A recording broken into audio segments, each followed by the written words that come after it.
పశ్చిమ గోదావరి జిల్లా పాలకొల్లు నియోజకవర్గంలో కొన్ని గ్రామాల్లో పెదగురువు, కొత్తపేట, పెదమామిడిపల్లి గ్రామాల్లో 99.38 లక్షల రూపాయలతో మైనర్ డ్రైన్స్ గా గ్రావెల్స్ రోడ్ను శంకుస్థాపన అనంతరం మాట్లాడుతున్న మాజీ ఎమ్మెల్సీ, ప్రభుత్వ మాజీ విప్ అంగర రామ్మోహన్ రావు, కూటమి ప్రభుత్వంలో సూపర్ 6లో అన్ని పథకాలు అమల్లోకి వస్తున్న ఏకైక ప్రభుత్వం ఈ కూటమి ప్రభుత్వం అని, అభివృద్ధిలో భాగంగా ఆంధ్రప్రదేశ్ ముందుంటుందని అంగర రామ్మోహన్ రావు తెలియజేశారు.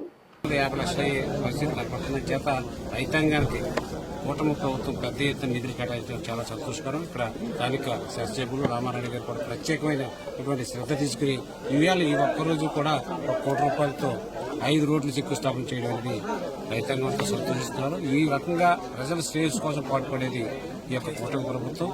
మరి జగన్ గారి ఎంతసేపును నాసిరకం మద్యం అమ్మి 3300 కోట్లు సంపాదించాడట.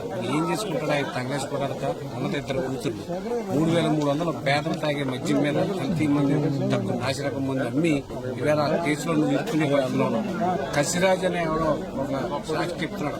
అంతా ఆయన ఓఎస్డీకి ఇచ్చే డబ్బని చెప్తున్నాడు. అంటే ఎంత దారుణం! మద్యం మీద అటువంటి కక్కుర్తి పడ్డాడంటే జగన్ చరిత్రలో మళ్ళీ ఎప్పుడు కూడా రాజకీయాల్లో పనికిరాడని మా ఉద్దేశం. ఆ రకంగా ఈ రాష్ట్రాన్ని నాశనం చేశారు. ఇవాళ కూటమి ప్రభుత్వం సెంట్రల్ యొక్క సపోర్ట్ తీసుకుని ఒక్కొక్కటి లైన్లో పడుతుంది. మరి ఈ నెలలోనే 1,00,000 పెన్షన్లు అనేది చాలా గొప్ప విషయం.